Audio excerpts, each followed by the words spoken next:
And that's why we say, if you're a wage earner with a job, you are just going to be just over broke all the time, especially now. So you need to be looking for ways of making money, becoming self-sufficient, making money, right, and reducing your costs so that you are not losing out as much, or you are benefiting, as in you're making money. So this is the biggest problem, and this is why this point it's really going to hammer home to those that just look at the 140 characters on Twitter and the headlines in the media, and don't actually read the fine print of where this budget's going to take you. So.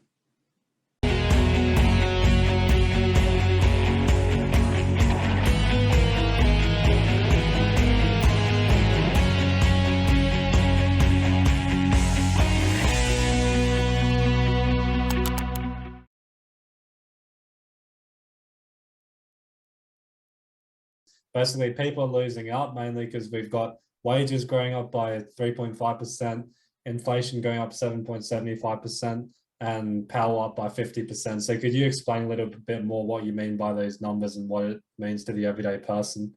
Yeah, so the Treasury Office and its magical unit of numbers has said that the average inflation, or the inflation over the basket of goods that they calculate, is 7.75%. The RBA's just told us it's over 8%.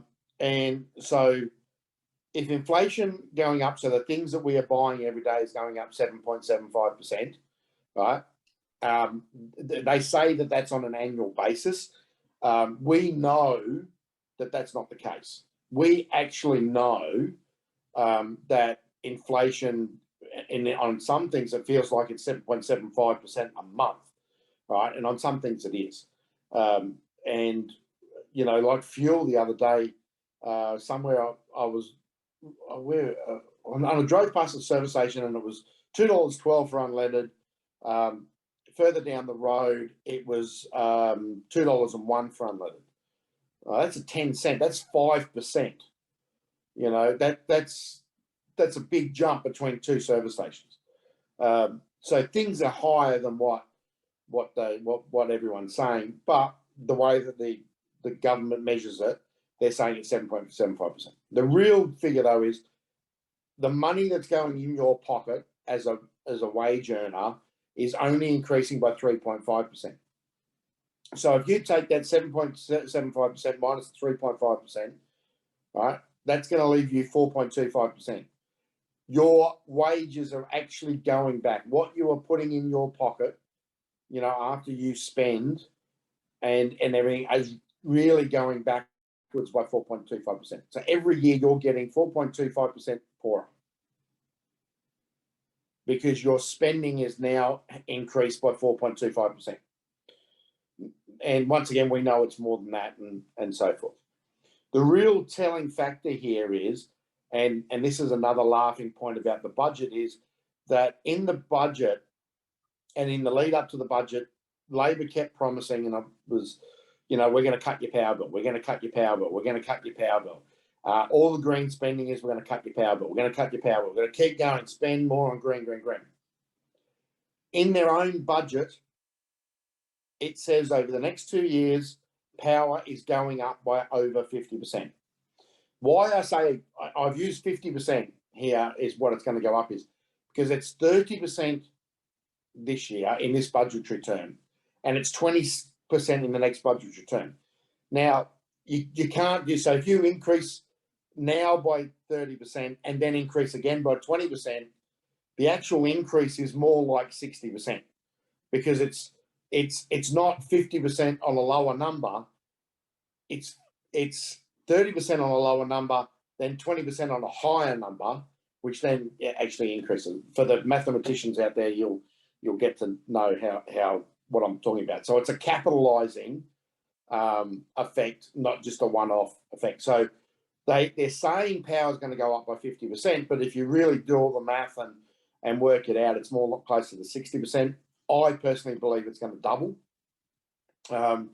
over the next couple of years, purely and simply because the costs of building out our transmission networks are going to be pushed through the system, right? Energy companies aren't going to wear it. Governments aren't going to wear it. So who's going to pay? It's going to be the user.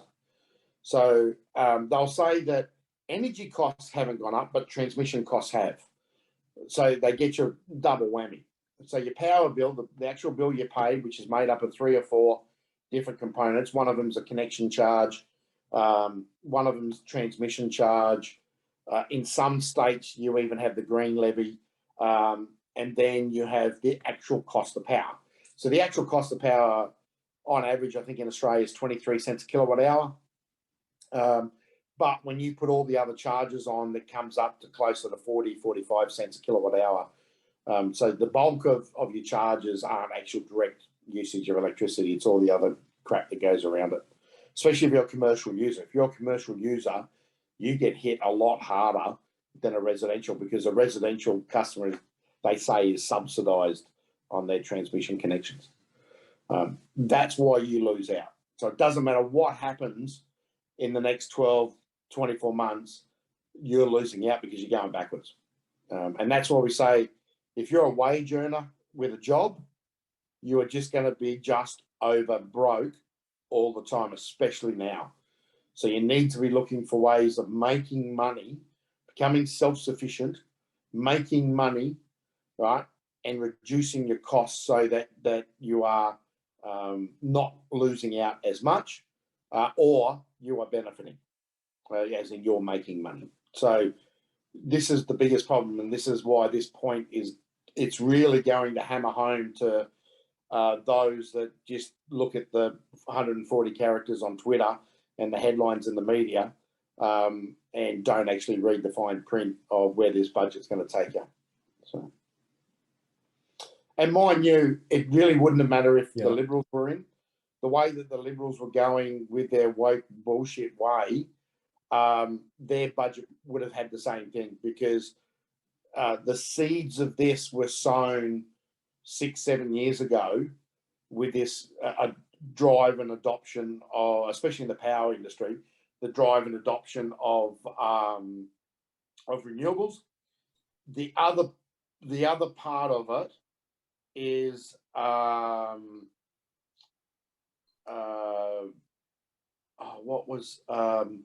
the other part of it has been actually driven by, since the Gillard government and that, by all the little crappy things that have been pushed through, like the unfunded NDIS, the unfunded healthcare, the overspending on schools without, with overspending on education without having a proper performance review.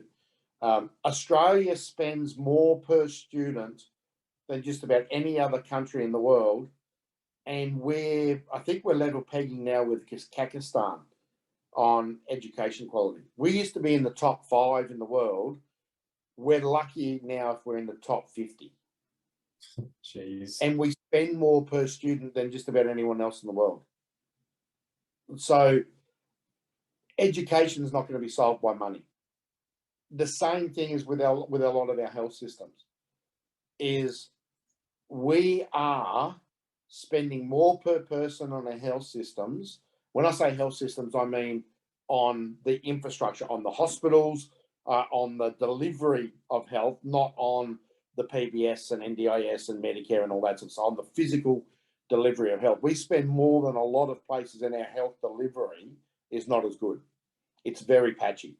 Like the Gold Coast Hospital, Gold Coast University Hospital here on the Gold Coast, where I've been treated, Mum's been treated, Dad was treated, I cannot rate highly enough. We got the best care and the best things that we've ever seen. I've had the same care in regional Australia, and it's been woeful because they just haven't had the right money, and government, and most of this is state government, by the way, goes and spends the money on administration staff, not on physical delivery. So you're losing out all the time. and budgets are always on the side of you losing out. So Yeah. big dramas coming up.